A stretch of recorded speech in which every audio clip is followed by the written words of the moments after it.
Ongi etorri denari Xaloa Telebistako soinu eta doinu saiora. Gaur kontan, Izara etorri ga, Lausoka taldeko kidekin kontu batzuk egiteko. Ia zer duen kontatzeko, guazen!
Noiz eta nola sortu zen taldea? Talde hau... noiz hasi? 2008an hasi ginen, justo pandemia horretik, ni geneko aspaldian ezagutzen dut, 3 urtetatik. Eta, aspaldian elkarrekin jo gabe, eta geratu ginen arratsalde pasa, nire aurreko taldeko lokalean. Eta, atera ginen motivatuago eta erabaki genuen errepikatzea berriro. Eta justo batean hasi zen pandemia, orduan nola edo ala erabaki genuen horri forman behar geniola, ez? Eta hasiko ginela lagunen bila. Josu topatu genuen, udan, ez? Izan zen edo. Udata gero. Ja, eskatu gintuztenean etxetatik, eta gero urrengo urtean Maider, ez? Maiderrekin ez genuen loturari, baina, bueno, pues, Iruña txikia da, eta bakizu, aritik tiraka, pues, iritsi ginen. Eta bikain. Eta mentxe gaude. Ez da, zer gehiago. Eta orduan, hasierako helburu ez zein zen, musika egitea, ematen du ez, esan duzunan gatik. Bai, esate dizuana, arratsalde pasa geratu ginen, aspaldiko laguna ginelako, eta izan zen kriston postasuna, eta esan genuen, hau errepikatu behar dugu. Pasako izu, mikro. Bai, bueno, ni soilik esan nahi dut nola aurkitu ginen, ze Julen eta biok ezagutzen gara txikitatik, 3 urte genuenetik. Eta Josu, joan zen, ikastola berdinera, uste dut, bai? Bai, instituto berdinera, niretzat zen 2 urteko hori, baina 2 urte gehiago dituen hor, baina hori, eta Julenek ezagutzen zuen, hauzauko biziragunak dira, eta, bueno, jazta.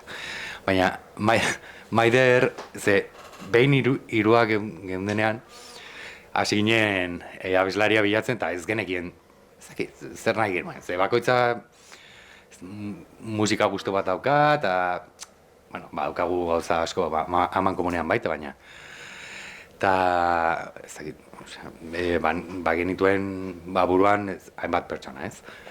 Eta behin, etorri zen Julen, bera, eta aurkeztu zigun Maider YouTubeen daukan bideo baten bitartez. Baina YouTubera badakizu ez? Jo, niri asko gustatu zitzaidan hori, ze entzun nuen eta esan nuen, bueno, zakit. Bota, esan nuen, wow! Jo, eta Josu baita, izan zuen, Maiderrek jakin gabe izan zuen oso harrera ona. Eta gero, etorri zen lehenengo egunean, izan zen hurakan bat ezalen, no? Eta hor esan genuen, bai, ez da. Eta horrela osatu genuen laukotea, nik uste dut. Eta, bota, bai, zure bertsio jakin barra hau. A ber, kanpotik nola Ni Maider naiz. 22 urte nituenean, Julenek hitzein nuen telefonoz, eta hori nituen gogoak ere talde bat sortzeko, bueno, bai, abesten nuen nire kabuz, gitarrarekin, YouTubeko bideo horretan ikusten den moduan, baina, klaro, esan zen duten hurakana, eta hala ere, etzen gaur egun abesten dudan estilo berdineko musika hori.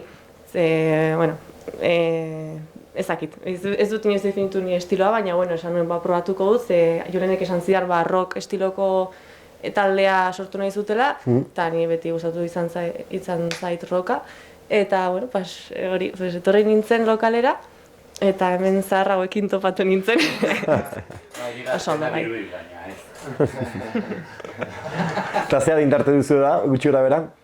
Jakezuk aipatu duzuen, nik ez duen galetu behar, baina... Ni naiz zarrena, 40 urte ditut, eta, bueno, eredik ez, bete gabe.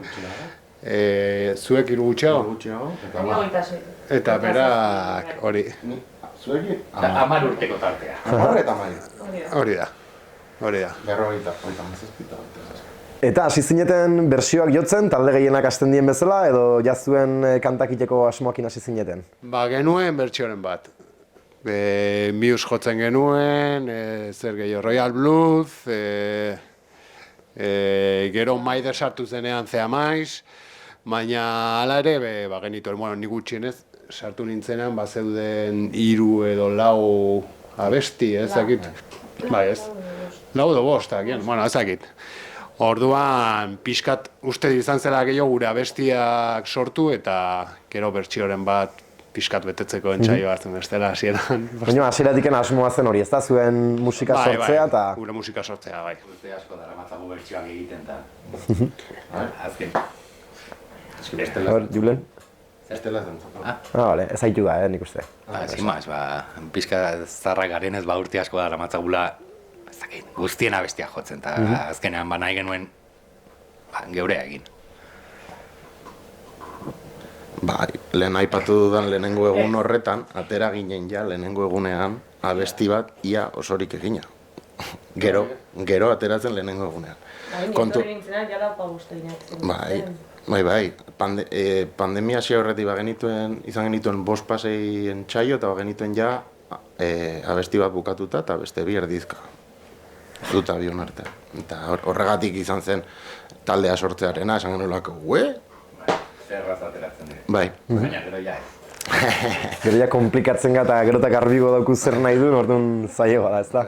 Interes gehiago sartu dira goikoan. Bai. Eta prozesu kreatiboan nola zate? Kantak iteko garaien, badao baten bat etxeko lanak egiten dituen abesteko baino gehiago, ez dakit nola banatzen duzu hori? Bai, justo asmatu duzu batzuek lan gehiago egiten dute etxean, jotzen aldutelako, hauen kasua, justo ni ez naizen beste guztiak, eta ni gehien bat hemen parte hartzen dut. Eta gero, ibiltzen gara grabatu, entzun etxean, probatu, gauza berria probatu, baina niri pertsonalki gehien gustatzen zaidana da hona etortzea eta experimentatzea pertsuria jarri eta esan, venga, hasi jotzen. Batzutan funtzionatzen du, beste batzutan ez. Oin jakin hau, etxeko lanak egiten dituenak zer esaten duen? Hori da. Eskerrik asko. Niri gustatuko litzatekeena da, mugikorra tarte honetan apurtu zait 3, beraz. Baina WhatsAppeko lehenengo audio horiek hartzea, eta ikustea zertan bukatu duten. Ze askotan, lehen ideia da, bera, zer bururatu zaidan. Eta badakizu bestea dagoela garagardo batekin, nabaritzen da. Dices. Baina gero, batzutan hori bilakatzen da zerbaitetan polita bai. Bai, nik usteneko zu badakizula zenbat audio bidali dizkizudan kantatzen edo zein tokitan, igual, eskolan, ikasleekin nagoenean komunera eskapatzen naiz audioren bat bidali, edo kotxean, edo, bai. Baina, bueno... Iturrian eta ez. Baina, bueno, sortzeko prozesua ala ere, segun batzutan, adibidez Josuk ekartzen du riff bat basuarekin eta hortik eraikitzen dugu edo erritmo batetik edo melodia batetik edo zein modutan egiten dugu. Nik esan behar dut honetan, uste dut garela sortzeko, ez dakit nola esan ere, sortzeko gai era askotan. Osea, noizbait egin dugu hemen guztion artean, beste batzutan ideiak ekarri edo ni edo Julenek edo Enekok, ezakit. Sortez nik uste baditugula baliabideak sortzeko. Edo bestela hori, Julenek dioena, hemen bertan ideia batekin aurrera egin. Baina hori, hainbat bide bilatu ditugu musika sortzeko orduan.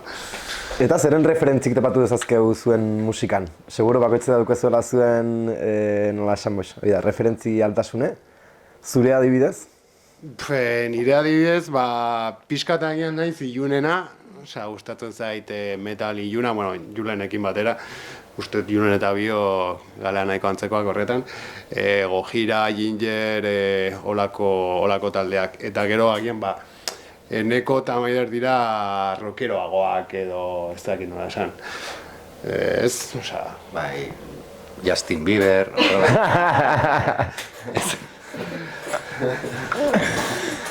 Bueno, ez dakit, niri adibidez, referentzi bezala, Muse asko entzuten dut, asko gustatzen zait, eta, bueno, Royal Blood baita hartzen dut, zuta moduan, ezakit.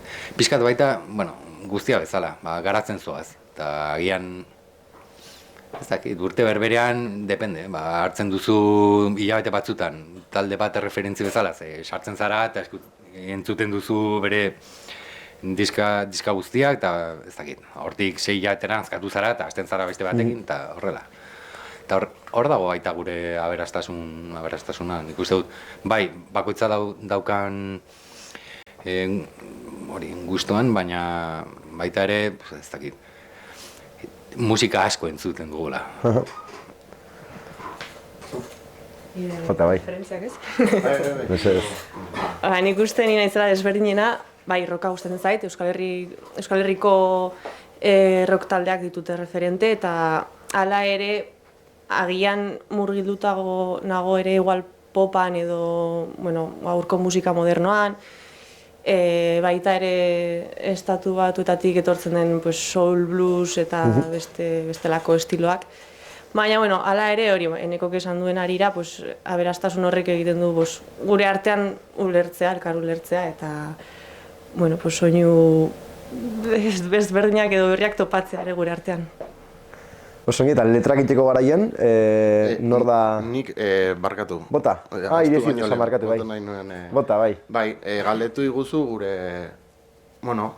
Influentzik edo, referentziak edo. Baina nik ezberdin ikusten du guk zer entzuten dugun eta guk zer musika entzuten dugun. Orduan, esan aipatu dituzuen talde guztiak hemen ditugu eta nolabait eragiten dute, baina egia da nik talde hau abiatu nuenean argi nuen nuen ideia bat buruan eta barkatu gaztelaniaz botatzea, baina esan, menos es más, nire kasuan, zergatik. Pues nik lehen aurreko taldea manuen doble pedala, banuen mikro bat hemen, oio egiten nuen, hemen beste katxarrito elektroniko bat eta gizit, eta esan nuen, ez, nik egin behar duguna da, soilago, sendoago, eta zentzu horretan ere, saiatu naiz beste guztiei hori transmititzen. Gero egia da, pues Maiderrek, daukala lizentzia gehiago hortik ateratzeko, pues egiten ditu bere, ez dakit, bere marrazkia, bere, bai? Baina besteok ibiltzen gara gehiago sendotasun horren bila. Asko, hobea gara. Bai. Eta hasieran ere baloratu genuen, bigarren gitarra bat lortuko dugu eta gustatu zitzaigun egia esan, daukagun soinua, hiruren artean, eta gainera talde honek duena ere ni harrituta nago, baina bakoitza bere instrumentuan uste dut denok maila oso parekoa dugula, eta orduan ez dakit, eta komunikazioa oso erraza da. Orduan ez dakit ongi erantzun dudan, baina da soiltasuna eta sendotasuna, ez dakit. Eta jak ez dut ezan mikrofonoa eta izan hor pregona hartuta, galetuko izan zein den estiloa. Beti izaten dago galdera komplikatu, zu sartu za piztina hontan. Etekita kontu hauetan, ez dakit, rockaren barruan gaude, hori argi dago, baina gero bai ditugu metalikutuak, lehen aipatu dituguna referentziengatik, gure gustongatik.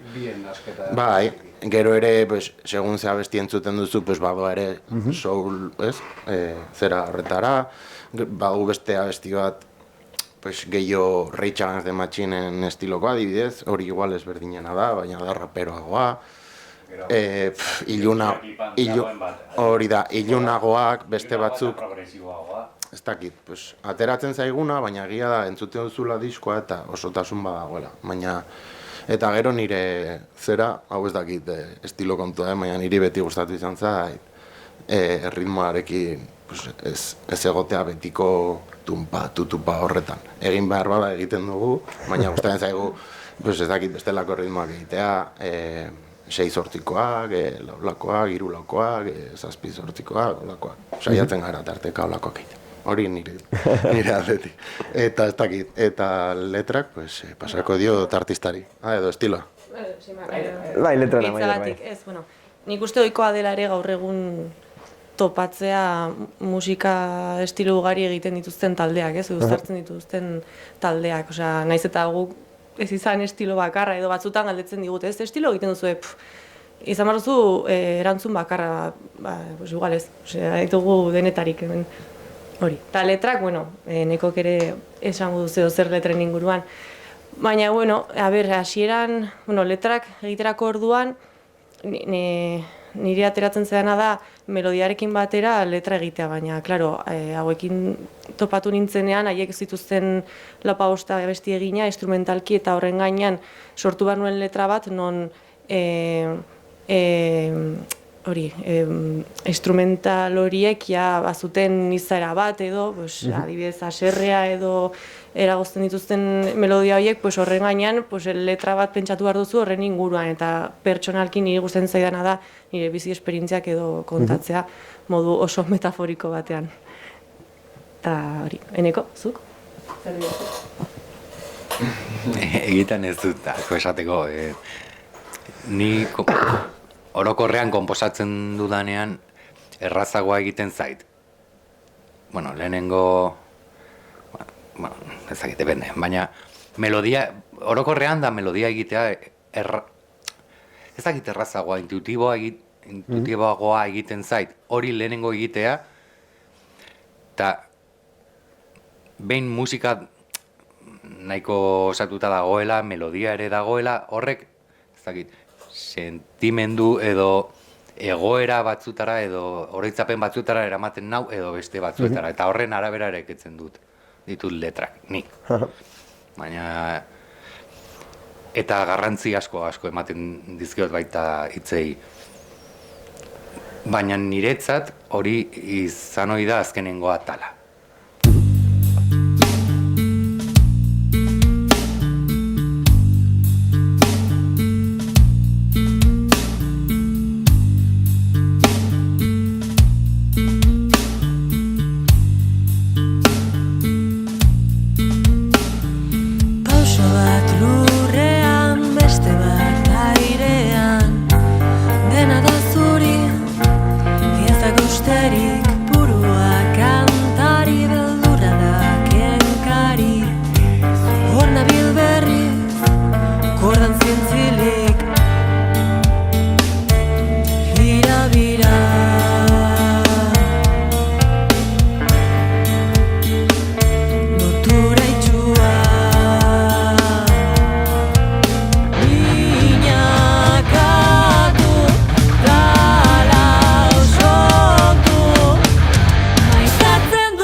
Eta zure letratan, ze topatu ezakegu, Maiderrek esan do bere biziko zea pertsonalak sartzea gustatzen zaiola, edo modu metaforikoan hori lantzea gustatzen zaiola?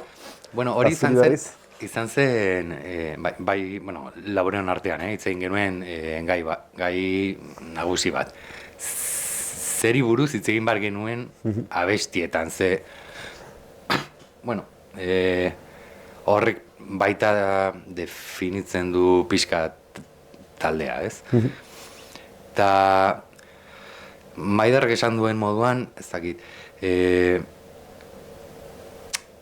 pixkat barne nola esaten da... Zer? Barne eragozpena.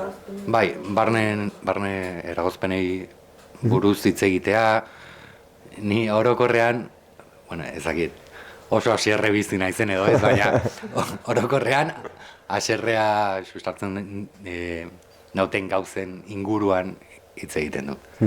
Bai. Eta esan duzunez, lehenbizi musika eta melodia horrek eramaten zaio emozio batera eta emozio da tiratzen dazuna arie gero letra bat idazteko garaien. Bai, ni horrela funtzionatzen dut. Bai, ez dakit, agian Maiderrek beste modu batean funtzionatzen du, baina ni orokorrean, bai, pues gitarratzen dut, horren gain, akorde bat, hasten naiz askotan estribillotik, baina bai, horren gainean melodia bat, edo, bueno, ez bat, batekin hasten zara, baina zertan bukatuko den, ez? Eta azkenean melodia nahikotxo definituta dagoenean, orduan ja hasten naiz letra eraikitzen horren arabera. Osengira, eta duzu disko bat, ezta? Dago zuen lan bat publikatu, nola izan zen, grabaketa eta kontu horik azkenen, talde bat hasten da zuen kasun bezala elkartzeatik, ez? Elkartzen ga ensaio lokalen eta musika iteu, zarata iteu, eta gero hortiken estudiora pasatzea eta dena establezitzen idea hori nola izan zen? Ustut guk genituela ideia batzuk horren inguran, esan genuen sortuko ditu 10 abesti eta horiekin joango gara estudiora eta gero soinuan Julen eta biok genuen hori ideia ilunago bat, bai. Baina horretan asko lagundu zigun Adrian, musiki estudioko ekoizleak, Adrian Vallejo, eta pixkat soinua eta definitzen lagundu zigulako. Osa, guk genuen gure ideia, ilunagoa zena eta tipoak hartu zigun eta esan zigun, bai. Agian zuek sortutako musika hori bailela iluna, baina gero Maiderren melodiak eta abesteko era ez da egokiena soinu ilun batentzat edo. Orduan, pixkat bion artean izan zen gauza, Adrianen artean eta gure artean. Egon zen hor pixkat izan zen, zaila izan zen. Baina, lagundu, nahiko txo lagundu zigun eta orduan esan dezakegu, gu genuela gure ideia eta aplikatzeko era argi, baina estudiora du ginenean Adrianek aldatu zizkigun gauzak, oso gustora gainera, zeren... Arrazoi zuen gainera, ez? Bai, gauza askotan bai. Askotan laguntzen du kanpoko... Beste batzutan ez, Adrian, beste batzutan ez. Hori asko lotzen da Julenek esan duenarekin, ze bera lehenengo gauza esan zigun, emaizkia zue erreferentziak, zuek ez soilik gustoko dituzuen taldeen erreferentziak, baizik eta nahi duzuen soinuaren inguruko taldeen erreferentziak. Eta, klaro, bakoitzak bidaltzen zizkion, Slipknot, Sepultura... Eta orduan, azkenean pixkat, erraz esateko berak erabaki zuen. Esan zuen, bum, hau. Ilunena. Bai gainean jarri zigun genituen aukerak eta aukera horien artean erabaki genuen eta listo. Eta pozik gelik uzate, emaitzakin, azkenen esaten una ez, gauze bat da ensaio lokalen sortzen duzuna eta gero da estudiora eraman eta dena ofizial bihurtzen kontu hori ez? Gustora gelik uzineten? Ni aldetik eta uste egiten dugunagatik bai. Bai, oso gustora. Oso. Zen... Bai, nasketetan eta holan bueltan nahiko txeman genizkion, baina orokorrean, bai.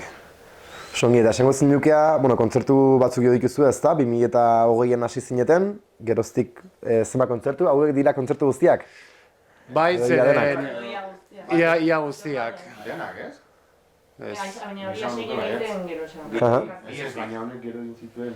Falta dira bi, hori. Bi ezik, bai. Eta esango zinuke baduzuela filosofi konkretu bat ensaio lokalera etortzen zatenen edo kontzeptu batera zoaztenen daukezuena zuek talde bezala? Puntualtasuna ez. Nola ez, kontzertu guztietan gaude soinu teknikaria baino lehenago.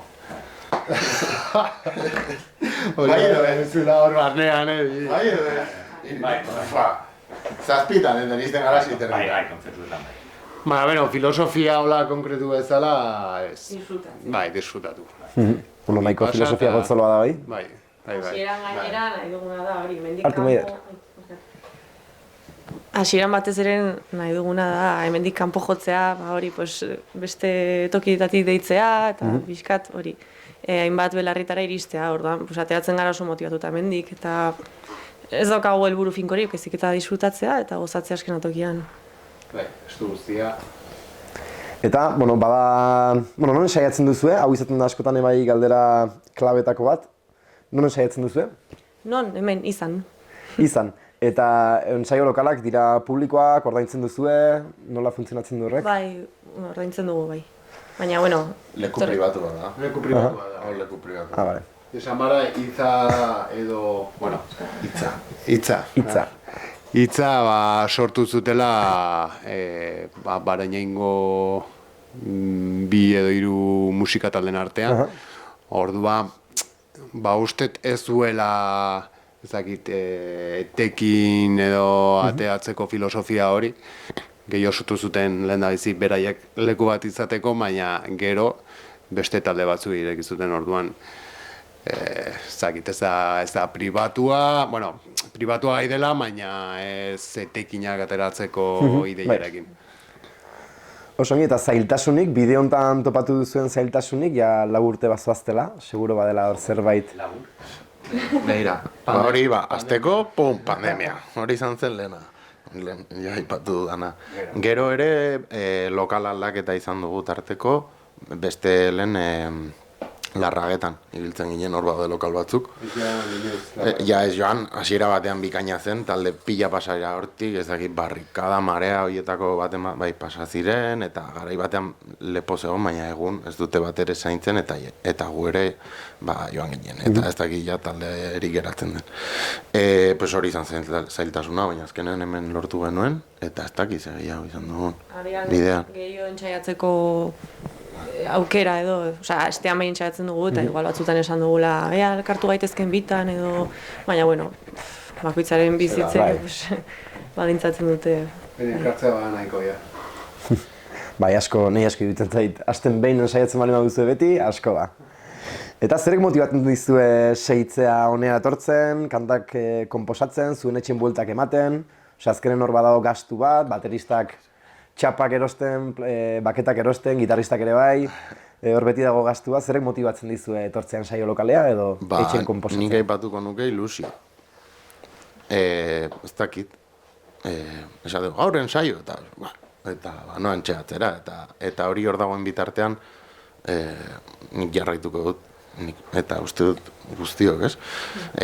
Hori da ni mugitzen da, motivazioa, ze dirua musikan ni behintzat, ez pasara profesionala, guk, nik orain artea, ingo banu, zenbat diru galdu da, baina eske ez da galtzea, da inbertitzea nire zoriontasunean, ez dakit nola esan. Niri pertsonalki nire lehenbiziko proiektua dela, azken finean ez, talde bat sortzea, kantak egitea, eta bar, eta ere gaur egun disko bat ateratzearena ere. Hor diskoa daukagu pil-pilean, osea, atera berri dugu urtarrian atera genuen, eta ikustea ere nolakoa den prozesu hori, grabatzearena, horrek duen lana, eta ezakit pixkat hurbilago ere hori bizitzea hori polita izan da. Eta horrek, bueno, pues, hori abiatzen zaitu horretan esatea, orain nahi dut, ez dakit, bigarren disko bat ateratzea edo kanta berriak ateratzea edo kontzertuekin jarraitzea, hori da nire motivazioa. Bai badago gustutze prozesu bat, ez guzti hontan, azkenen sortzen aigan hontan, paper txuri baten gainean abestik idazten ditu hontan, ez, denak aigai hartzen gure bihotzan parte bat, eta ulertzen dut hortik ere bai badoala, ez da, esaten dozena. Bai. Ja. Erantzuna ez txurian, papera bezala. Jarriko nahi dut.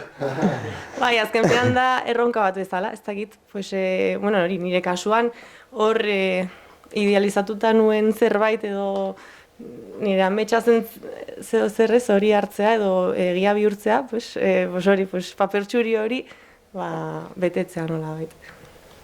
Osongi bat ematek, esan nahi dut zerbait gehiagola motibatzen dona egunero gitarra hartu eta pixkoa jotzen, edo...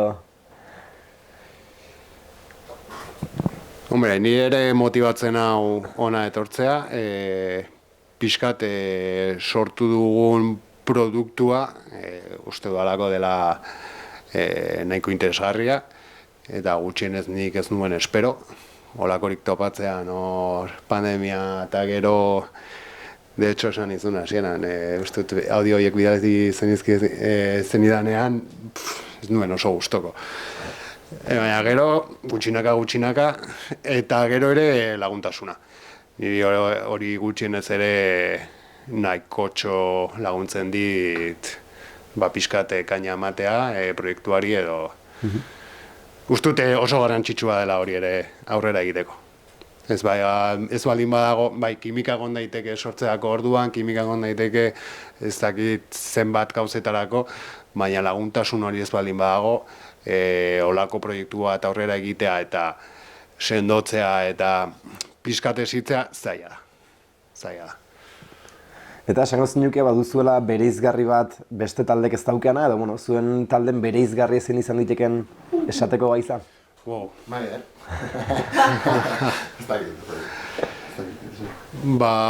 Ez dakit egia esan. Ez dakit nola, ez dakit. Osa, bai badugula nik uste beste talde edo gutxienez hemen inguruan ditugun talden artean, baino beste motivazio batzuk musikalki diot. Sortzerako orduan edo Julenek esan duena beste tempo horiek edo beste gauza horiek ero ez dakit esan. Bai. Nik esango nuke gure zuzenekoak. Osea, nik uste asko transmititzen dugula eta gure artean ere elkar komunikatzen dugula eta ongi pasatzen dugula gure artean. Ez dakit, ikusten dela ere gure laguntasuna eskenatokian. Ez gara ateratzen soilik musika egitera eta agur. Beraz, etorri kontzertuetara. Osongi, eta epe labur edo luzera behide baduzuen erronkarik edo asmorik?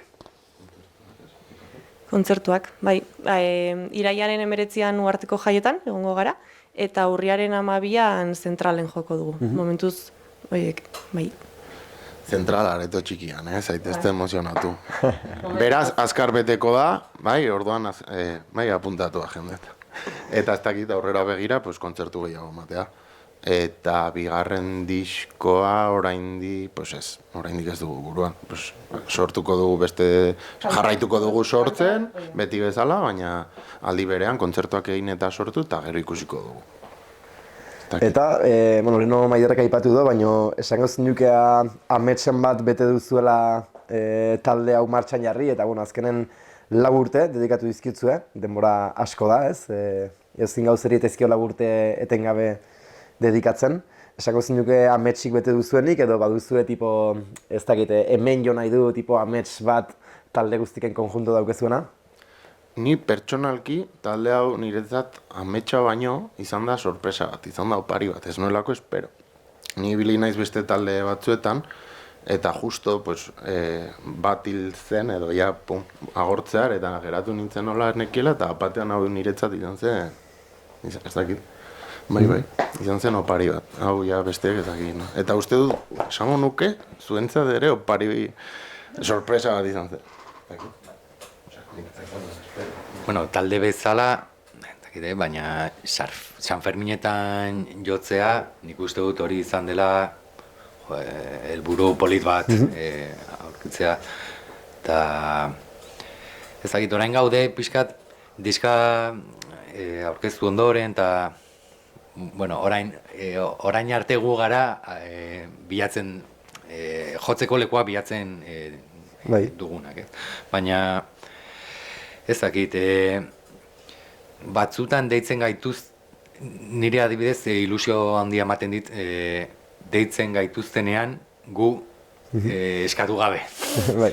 Ez da askotan, ez? Baina horrek niri ilusio handia ematen dit. Seguraski zuen zuzeneko bat ikusi don norbait, edo, ez da? Bai, eta horrek, edo ez dakit, edo YouTubeen zerbait, bueno, YouTube, eske ja jendeak, ni ikusten dut YouTube, agian.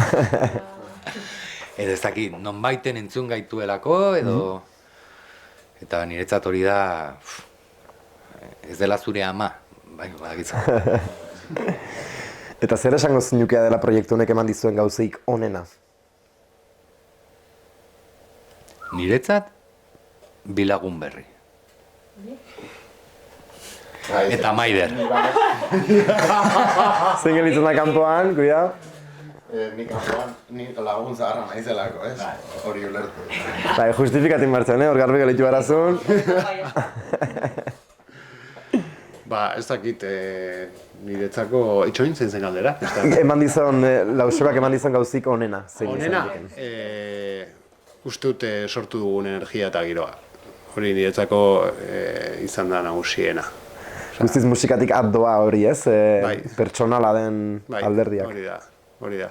Musikak eta, bueno, bai, beste gauz batzuk eman dizkizu, baina nik uste, ez dakit, gauza horiek ere lortu daitezkela bestera batean. Musikalki errazagoa dira lortzeko, lagunak aurkitzea baino. Ni intimistagoa jarriko naiz, no? Niretzat ausardia nolabait eta buruarekiko konfiantza ere. Zuk, Julen? Ni gauza asko esan ditut, ez dakit gehiago esan. Zer eman dion taldea, pues, kuadrilla jatorrau, bilagun berri ere. Eta, ez dakit, pues, aipatu duzuena. Eta nik aipatuko nuke, Berriz ere eskenatu gainean egotzera. Bai, eta nik buruan dudan hitza da hori, ilusioa. Eta, bai, pues oraindik indarrak ditu jotzeko. Eta hori bukatzen denean, pues bueno, baina errazagoa da Josuk aipatu den moduan olako jendearekin.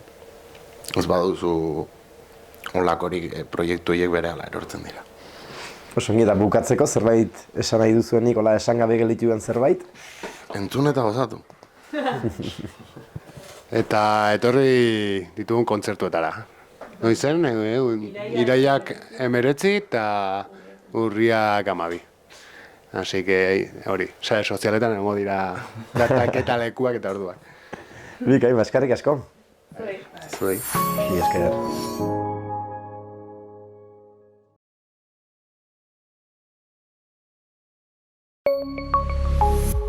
Gobierno de Navarra. Nafarroako gobernua.